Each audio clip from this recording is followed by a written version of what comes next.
Hi friends, I'm here today with some of my dear friends, Wendy and Rhonda, and we are in that vein of motherhood throughout this series right now, in our series of Authentic Motherhood, and we just wanted to touch base on kind of a tough topic. It's about being a motherless mother. All three of us have lost our moms along the way. Throughout our journey of life, and we have we're all mothers, and so we are all navigating this journey of motherhood without our moms, and we have found ourselves in a club we really never wanted to be a part of, to be quite honest. And we are going to talk about that today. So we're going to be candid and we're going to be honest, and I hope that you stick with us. And I hope that if you find yourself in this place right now or in the future, that you come back to this and that you don't feel alone in that. And that you know that there are people here that are also in that club that we never wanted to be a part of. So I hope that this is good for you today. We're going to start by talking about, in one of our Daymaker gifts, we have a gift called Missing Mom. It was a very important gift for me to put together when I started Daymaker Gifts. Because I feel like a lot of times people don't know what to say when that happens. Losing your mom is, I think, one of the most devastating things that a person can experience. And a lot of times people don't know how to handle it, and they treat you with kid gloves, and they don't know what to say. They don't know the right things to do. They don't know how to reach out. And so my whole purpose in starting and designing the gift Missing Mom was so that it made it easier for people to give to somebody in that time. It made it easier for them to show up for them in a way that when they don't know what to say. One of the things in that gift is a book. We have two different types of books. We have one called Things I Wish I Knew Before My Mother Died. But we also have a gift called The Dead Moms Club.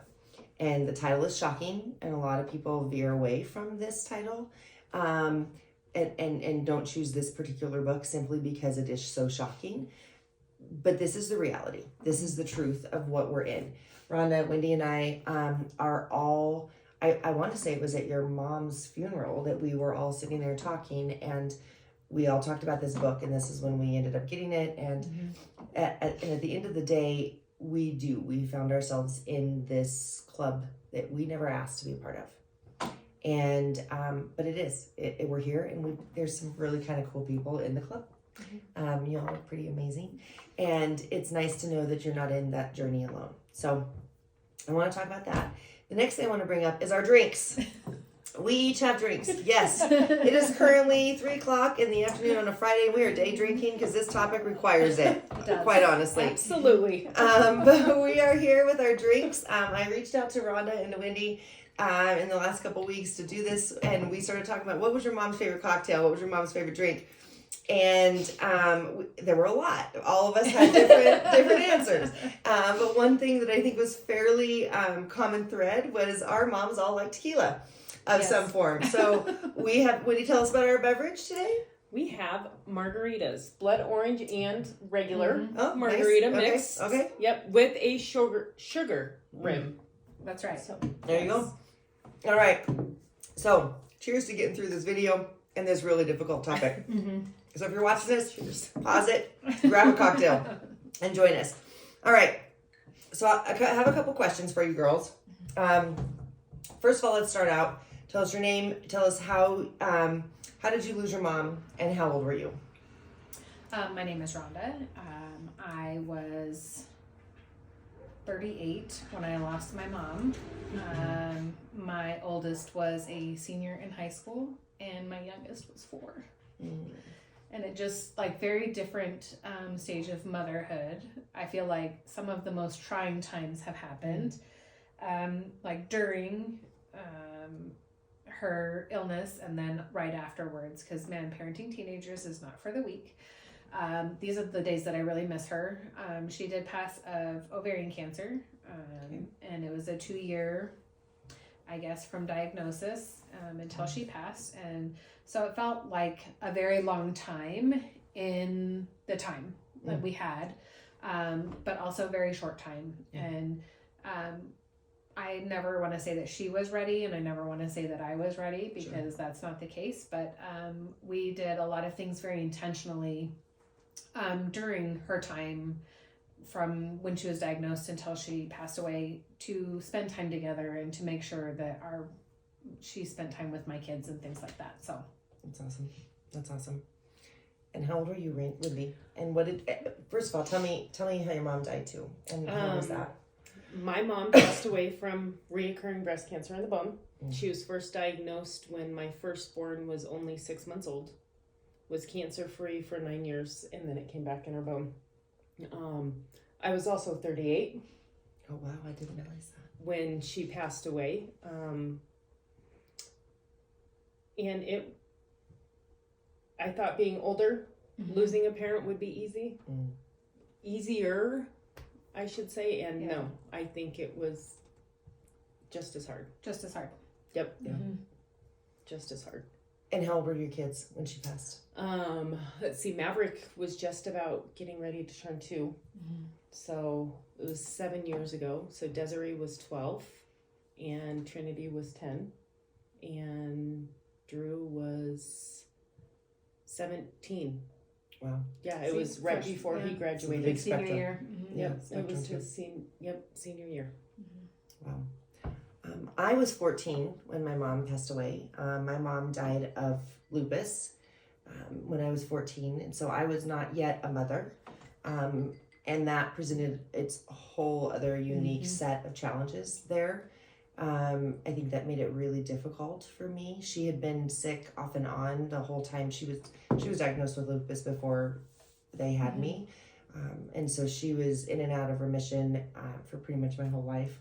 And had been really sick the last couple of years. And I just remember as a 14-year-old girl not really fully grasping my head around the fact that she was dying and she was in that space. So I think those moments that you're talking about being intentional about that time, I didn't fully get, and I didn't understand, and I didn't know that was what was happening. And so that was kind of tough to get through. Okay. Do you do anything, or sorry, let's go back to this. How has losing her impacted the way that you parent your children currently? Well, for me, a lot of the ways that it has changed my parenting is that I think about the things that my mom would have made sure happened for my kids, whether it was traveling. So my oldest daughter has traveled quite a bit, because when the opportunity was presented, it was something that, while it was very financially difficult for our family to move forward with, I knew that she would have made it a priority. She would have done whatever she could to make sure that we could work the overtime. Like, if she didn't pay for it, she would have made sure that we could do all the things to do it. And this is a really silly thing, but my mom always bought my kids winter coats.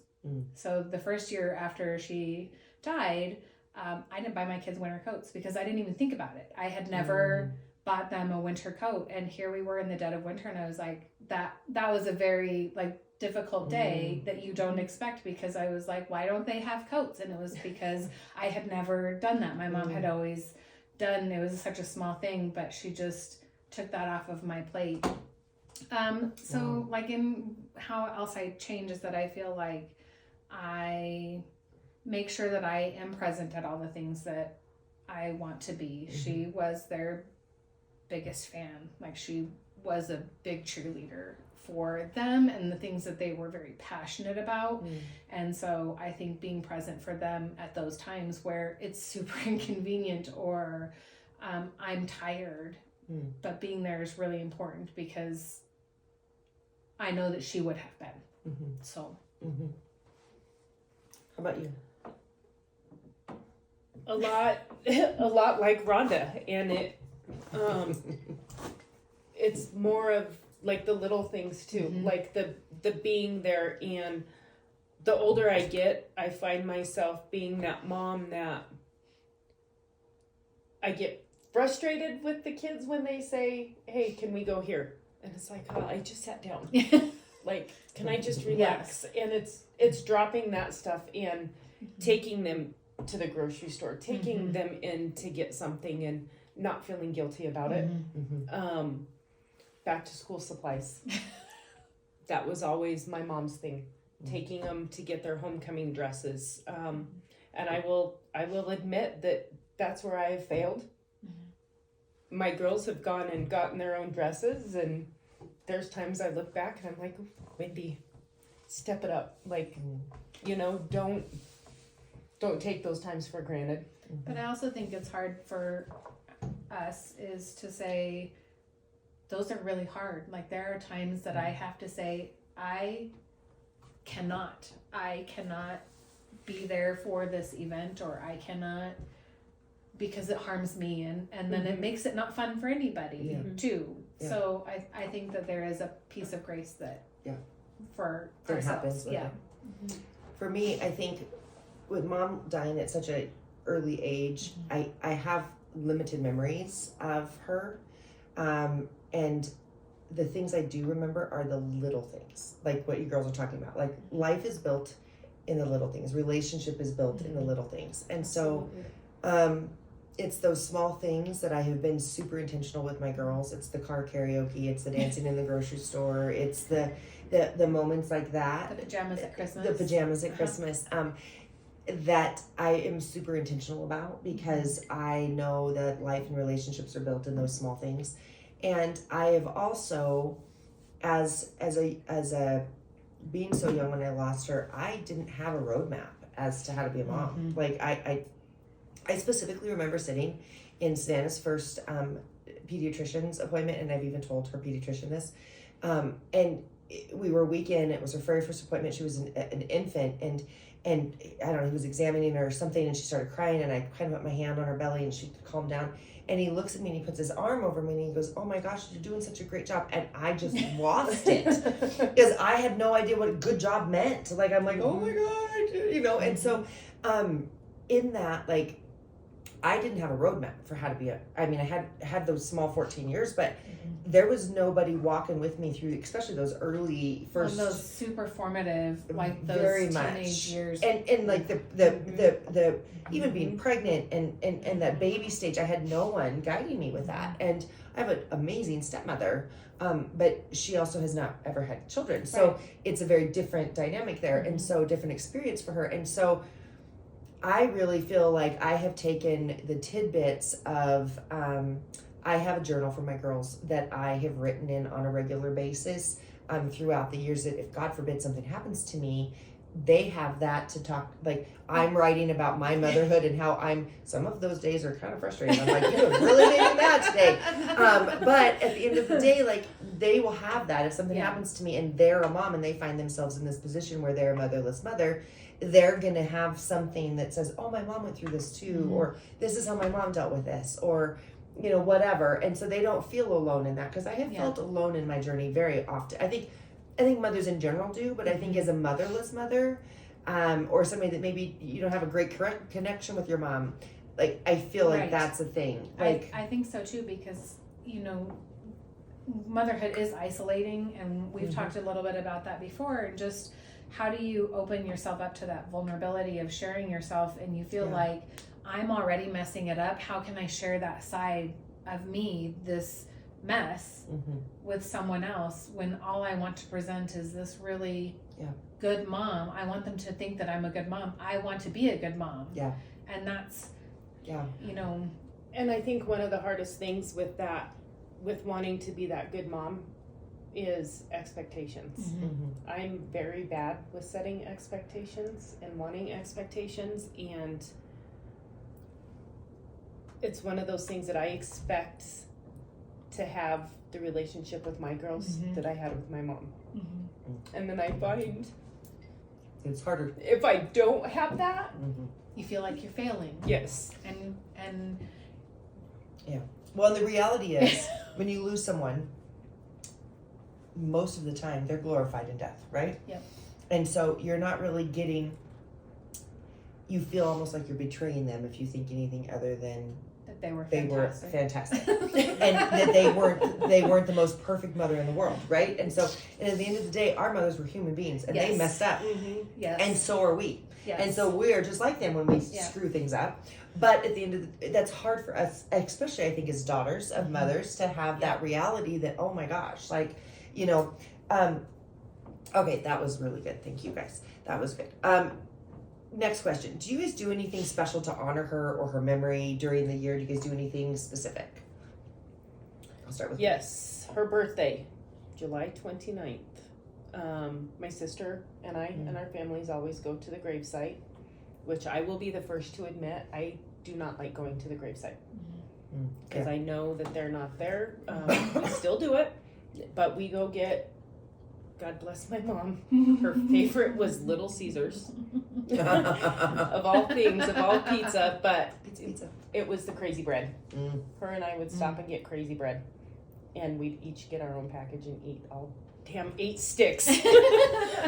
So we get that and Nice. go sit at her grave and have Little Caesars, and then always stop at Human Bean and get Clue of Madness. Nice. And then we will go put new flowers out on her death day anniversary. How about you? We typically celebrate, I guess. So my mom's birthday is right around Mother's Day, which that's easy.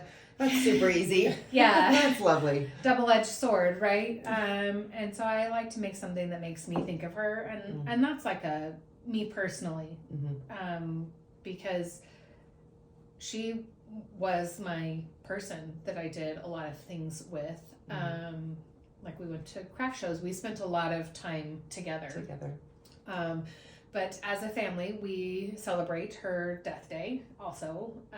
My sister and I spend the day together. We have worked together for the last 3 years. And then this year we didn't work together, but we spent the day together. We both worked remotely from her house. We door dashed bad food and ate donuts. Awesome. And that's what I get from my kids, is that my mom would always bring them donuts from Mr. Yo's in Windsor or Winchell's. And so my kids look forward to that. Like that's something that they knew that she brought. And then during Christmas, that was my mom's favorite season. It was not a holiday, it was a season. It began November 1st. Amen. And ended December 31st. Yes. And so we have a Grammy tree. Every year for Christmas, the kids get me an ornament. They go together, just the 5 of them, and they pick out an ornament that makes them think of her, that reminds them of her. And so every year they get to talk about her too, and they get to remember what she was like. And I love that. yeah. And your mom made some kick-ass Tom and Jerry's. She did. Christmas, yes. Well, and that's another thing. Christmas, Yeah. talking about that, Christmas candy. Yeah. My mom was always adamant. And it's kind of funny because my sister and I have struggled making her peanut brittle since she has passed away. Right. I But love that with memory. It's always a Christmas candy day. Yeah. We make her favorites. We don't have the cookie sweatshop that my mom had because it was a sweatshop. The kids making all the cookies. Oh yeah, if you were there, you were working. But we do bake cookies too. Like just Do it. same thing. Like Yeah. I rated her recipe box and got to keep all my favorites. So I love that. Yeah. I think Christmas Eve is a huge piece for me. My mom, that was my mom's favorite day of the year. And when I started hosting it, my kids know that Christmas Eve is like a sacred day for me. Like you could not show up for any of the other holidays, but Christmas Eve for me is like a big deal. And I pull my mom's china out, and it's a day that I do specifically for her. I have really, really beautiful memories of her on Christmas Eve. Singing Jingle Bell Rock while she's doing the dishes into the kitchen sponge and different things like that. And Christmas Eve is a big day for me. The anniversary of her death is February 15th. And a few years back, maybe more than a few, because it's been now 33 years since she's passed. So it's probably been, 15, 20 years. But my kids and I decided on that day I wasn't going to sit around and mope. I wasn't going to be sad. I was going to do something positive. And so we decided, we got a bunch of sticky notes, and we went around town and we wrote all these lovely notes on sticky notes, and we put them on every car we could in every grocery store parking That's lot awesome. that we could do. And I thought, okay, I'm gonna turn this day around to be a happy day, and that's gonna like put joy out there instead of like the negative. And celebrating who she really made was. you to be. And so right? that's what we have done. And so that was kind of carried over. And so even though my kids are older and Savannah's out of the house now and Randy's not here a whole lot, I do that. I do that on that day. I go and I find, 5 or 10 cars. So if you ever gotten a sticky note that says you're amazing, that came from me. That's awesome. And I think one of the main things that I do when I really get down to the heart of it, to honor my mom, Daymaker Gifts truly started from her. She was really great at those little gifts. Like, I mean, come on, we're all children of the 80s, right? So I mean, it would be a banana clip. I'd come home from school and there'd be a new package of banana clips, or there'd be slouch socks, or some issue of Team Beat or something on my bed. And it's because she saw it and she thought of me when she was out in town, and so she would get it. It wasn't anything elaborate, or maybe it was a cute shirt or something, whatever, but she was really, really good about that. And I have tried to do that with my kids, and that's truly where Daymaker Gifts comes from, is the idea of giving and showing up for the people in your life just because you were thinking of them. Well, and I think that's what I love about Daymaker Gifts, is that if you don't know what to say, if you are, like you said, you're just thinking about them, but also like if they're struggling with something and you don't have the answer, like a lot of times we don't need you to fix our problems, we just need to be there for each other. And how do we do that? And this is just a really great way for us to acknowledge each other and say, I'm thinking about you, I wish that I could hug you. And this is sometimes it is. I see you. You're not alone. So that's kind of my way there with Daymaker. So Daymaker Gifts is a whole thing. So in honor of all of that, what days have been the hardest for you since losing her? Like whether maybe it's season, maybe it's not just a day, maybe it's a week or a season of parenting. Or maybe it's not even parenting. What has been the hardest for you since she has passed? I don't think there's really been a certain day or like a certain time of the year. It's personal things that I've gone through.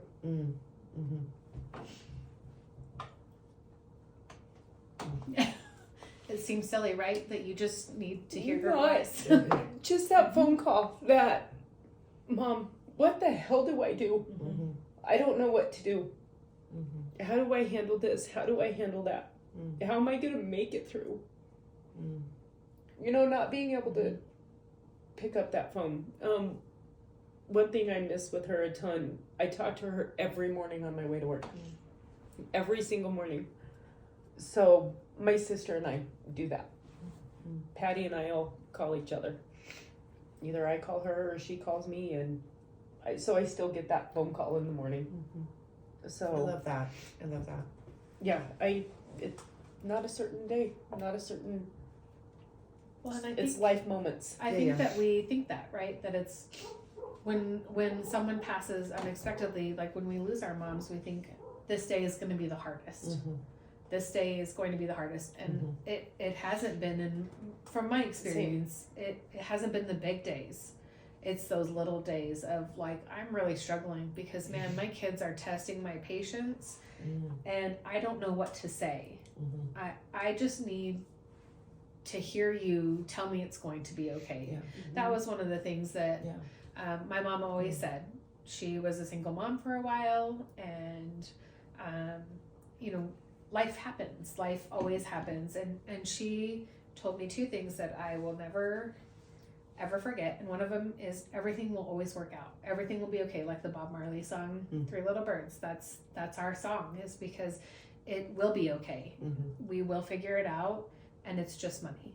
It's just part of it. It's this just, too shall pass. It's just money. She would always tell me, like, if you don't want to do it, if you're at the gate and you've already paid your money, it's just money. You'll make more. Don't sacrifice yourself in order to feel like that obligation piece, and that it will be okay. And that's, like I said, the times that I've missed her the most is in the winter time when I forgot to buy my kids a coat because I just Yeah. You know, and then these teenagers parenting. Yeah. That my Yes. sister has definitely talked me off a ledge or 7 for Yeah, my it's, children's I'm the big sake. sister. Yeah.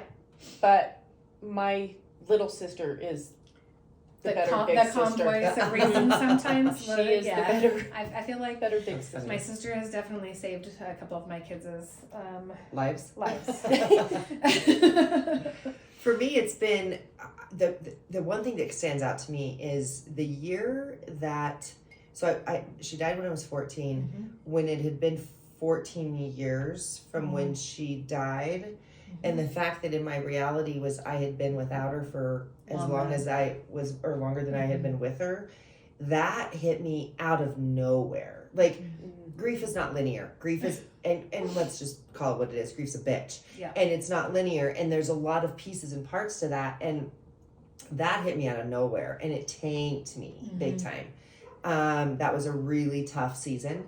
And I also, like, I think you're right. Like, my daughter graduating, when she graduated 5 years ago, that was rough. Like, I was feeling that because I felt very much like at that time, you have this hole in your heart, right? When you lose your mom. And so for me, that hole was very vacant for a very long time. And all of a sudden, God gave me these 2 amazing girls. And so he filled it double. And she was graduating, and I felt like it was being ripped apart again, which is not the reality. But in my head and my heart, that's what I went through in that moment. And that was a really difficult season because I just felt that grief almost to another level again. That missing that mom-daughter connection, which my daughter and I still have a connection, so it's not like it's missing, but in my head, it's so different. It's very different, and that's what it was going to be. And the different, I think you're right. Those days, the Mother's Day, the days that you go, oh my gosh, I don't know how I'm going to make it through at the end of the day. Prepping for those days, right? Like you anticipate those days. You know that those, they're coming and that they're going to be hard. They're happening. Yeah. You intentionally set positivity for those days You can so that prepare you're for not. it. But it's those days that come out of nowhere. Yeah, they do, and they absolutely do. And I think that's and I don't mean to make this a plug for Day Making Gifts, but that's the whole point in putting together the Missing Mom box that I did, because there are so many points along the way that are just hard seasons for somebody that is a motherless mother, and you don't ever know when that's going to really tank you for the minute and take your breath out of your lungs, and people don't know what to say because there's nothing you can do to fix it. And so but they need to know that they don't have to say anything. they don't have to say they anything. And sometimes just showing up, sometimes a hug, sometimes a phone call, sometimes all of that is all that really matters. So anyway, we're going to move on. In that, this is a perfect transition, because what are some of the ways that people in your life have shown up for you since losing her? Like, and when I'm going to kind of partner this with the next question, which is there something that somebody did for you, a particular gift or a particular gesture, something that somebody did on a really difficult day or season for you? For me, I actually can think of 2 things. And as for, what are some ways that people have showed up in their life, and this is as we are getting older and our kids are getting older, I think about is that I'm still in contact with some of my mom's friends. One of probably my mom's very best friend, she still will have us over for brunch, and that's very special because she loved her just as much as we did, and she got to love her as an adult. And now that I am an adult with adult friendships, I see the difference of that level of love and how special I find their friendship, and how I hope that my friendships are like that.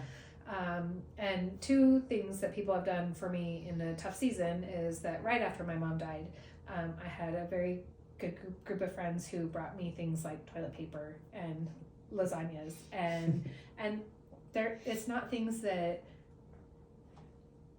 it's not an overt, but there are things that you forget about when you are deep Paper in this products season. during grief season is always a good thing. It's always a good choice. Toilet paper, especially. It really add that it to goes to the your bottom list. of the list, right? Is taking care of your house. And your house is inundated with people, and you inevitably run out of toilet paper. Yeah. And the last thing you want to do is dishes. It's true. So paper products. Paper products. And no casseroles. No paper products. Paper products. Yes, it's true though, because when you're deep in that season and you're feeling the waves of grief are strong all the time, all day. You don't think about taking care of your household, like you're just surviving at that point in time. And the other one is the Grammy tree, as we call it. One of my very dear friends gave me an ornament with cookies on it because she said, I never got to do this with your mom, but I get to do it with you. Oh, I love and that. our kids get to do it together. So it's like so much. building, she said, it's beautiful. I didn't get that relationship with her, but I feel her because of you, and I know that. And so that's really like a special thing to me because her legacy does live on in the cookie sweatshop. That's 100% true. How about you, Wendy? For me, it's the little simple text messages that I get random times. Even it can be a simple text from some of my mom's best friends. Just, hey, our thing is butterflies. My mom loved butterflies, and they'll see a butterfly and just send a text. Hey, love that. Saw the butterfly today. Thinking of your mom. Miss her so much. That's beautiful. And so it's those text messages and those thoughts on a random day. Yes. That it's like, you remember her too. Yes. Right. Yeah. I had a beautiful human being who lives here in town, and she is still one of my favorite humans on the planet. I love this woman very much. And she, first of all, she was a friend of mine's mom, and she took me school shopping for school supplies because at the time, Dad was a guy. He's a man. He's working, and he's got a lot of things to pay off. But it didn't cross his mind. And she took me school shopping that first year after Mom died, which was big. And then shortly after that, she came in and she helped me wallpaper my bedroom and turn it from that like little girl room to that teenage girl room. And she helped me to decorate it and do the things, and it was just super special. And to this day, I love this woman. She loved me in ways that nobody else had. And it was beautiful. And that was one of those things that I love. And particularly, I'm going to totally shout out my best friend too, because she, on the year that it was 14 years after I'd lost her, she showed up at my house that morning. It was the year the Notebook was real big, and I loved the Notebook. So she came, she brought me Starbucks, and she brought me the Notebook and the whole thing. And we sat and watched it and cried all day long. And so that was a huge piece too, because she knew that was going to be a hard piece of it for me too. So it is little things. It's little things. And there's so many different ways that you can show up for the people. And one of the things, it's actually going to be my next tattoo. It's going to say, love shows up. That's something I truly believe in. And I think that is, it's in those hard moments where you truly feel that. But one thing I want to say too is I get a lot of, I should have texted you. I should have, and people feeling bad for maybe not reaching out. That's the one thing that my mom taught me the most too, is you don't hold that against people. No. Yeah. And it's, I know that you're still there, you know, thinking of us, and I don't want people to ever feel guilty for not sending that text or that kind of stuff, because you know that they're there. That they're still there. Yeah. What is one thing that you wish you would have known before she died? We have a book in one of our gifts that is that. We have the Dead Moms Club, and then we also have one thing I wish I knew before my mother dies. And I thought about this question all week. I honestly, I don't know that it's something that I wish that I would have known, because I feel like, what I learned from her, both good and bad, is that what I wish that I would have known is how sad I would feel in like, we knew that my mom was going to die. And so I knew that I would be sad on those big days, but I didn't know what that sadness would look like, because it is very different. It was very different when Devin graduated, who, you know, she loved Devin very, very much, but Harley was her granddaughter, that she was, man. And so I am worried about her senior year, because the grief is different with her. And so I don't know that there's anything that she would have told me or taught me, but I wish that I would have known that it's okay to be vulnerable. It's okay to be sad. It's okay to embrace that grief and to share that with my friends and with my daughter even, you know, because she didn't get to see this side of her Grammy, and for me to, instead of internalize it and say, I'm sad, I miss Grammy, I miss my mom, but for me to share, she would have loved to see where you are. She, you know, those kinds of things of, man, she would have ripped you a new one for talking to me like that. Yeah. But that's what I think of when, what do I wish I would have known, is just to like how to embrace the grief of the times that she's missing. That's a tough question. It is. It is. I don't think there's anything that could have prepared me to know what I needed to know before she died. Yeah. Like, I find myself asking, Mom, why can't you be here? So that you could teach me this. And you don't realize that, you know, before, like, you don't realize I need help with how to deal with two girls that maybe totally that was different. it. Maybe that was it. How did you survive two teenage girls? Because you know, and I think maybe actually talking now, one thing that I wish I would have asked her more about, or had her teach me more about, was finding your true happiness. You know, my mom was always big on you have to make sure you're happy before you can make other people happy. And I find myself, I always worry about everyone else being happy and have never really, I say I want to be happy, and I say that's important, but when it comes down to it, and how do you do that without feeling selfish? I think. Yeah. For me, this was a really hard question for me, because when I think about in terms of motherhood, the hardest stages of motherhood for me had been letting go of my daughter as she flies the nest. And parenting an adult child is not an easy feat. No, it is not. So but she never got there. Like, so it's hard for me. Like, my mom didn't get to that stage. So do I wish I had her wisdom in that? Sure. But I don't know what her wisdom would have been, because she didn't get to that point. She didn't get to see me get to that point.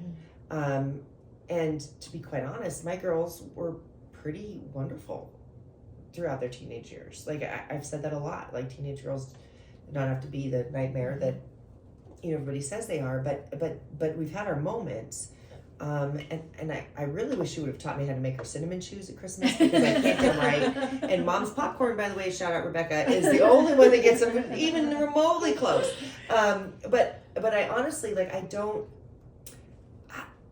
know. Like, I want to say how hard I wish she would have told me how hard motherhood is, but I don't know if she was able, like, my seasons of hard motherhood, she never got to. So it's hard for me to ask that question, but I think you're right in the sense of you lose yourself, because you're up to it in your eyeballs as being a mom, that you lose yourself and you don't necessarily know, like, how did they put themselves first? Yeah. Did they ever put themselves first? Yeah. How do you and how do you cultivate your relationships with your girlfriends without completely losing it with your friends, you know, with your kids? And how do you keep that you still keep that spark going with your husband, you know, even though you're so busy with life? And I mean, there's a lot of things there too. I think I would have just honestly, I would have liked to have shared the journey of being a woman with her. Yeah. Like I really miss.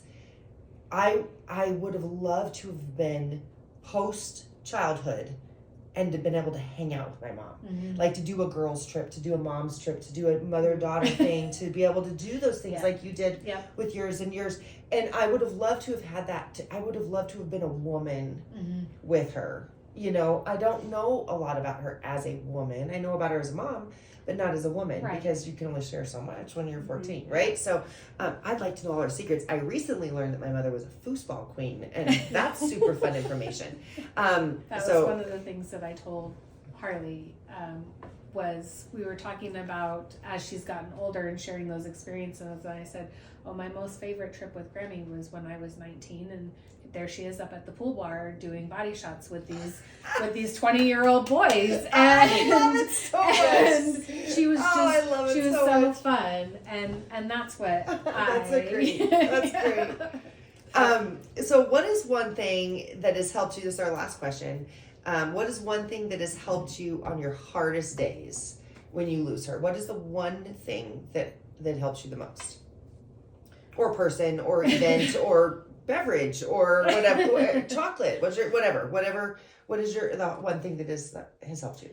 I think that, again, we talked about this a little bit about how motherhood is lonely, but being vulnerable with my partner, like with my husband, and my kids and my friends, is that I'm having a hard day, and saying those words out loud and asking for space, or asking for, I just need a minute before you ask me what's for dinner. You know, I just have to eat every day. Every day. And so and that's really difficult for me. I am a very internal and not private person, but a very internal person. I process things very internally. And so saying the words out loud, I need help, or I need a minute, is not easy. Yeah. But I do think that saying that allows them to be there for me in a way that I need it. Sure. You know. What about you? I think for me is hearing in my head everyone tell me, you remind me so much of your mom. Mm-hmm. You look like her, you act like her, like everything about you is your mom. When you hear her voice come out of your mouth. Mm-hmm. Yeah. And so it's when I'm really struggling, I just, you know what, you are your mom's daughter. Like she taught you to be tough. So that's For me, it is it's my people. It's my daughter, my daughters, my husband, my best friend. It's my people. It's my tribe of people. I have notes around my mirror in my bedroom where I have gotten and received various notes or letters from the girls throughout the years. I remember Savannah being in college, and she was full on in college, and she drove all the way down just to bring me flowers on the anniversary of her death that year.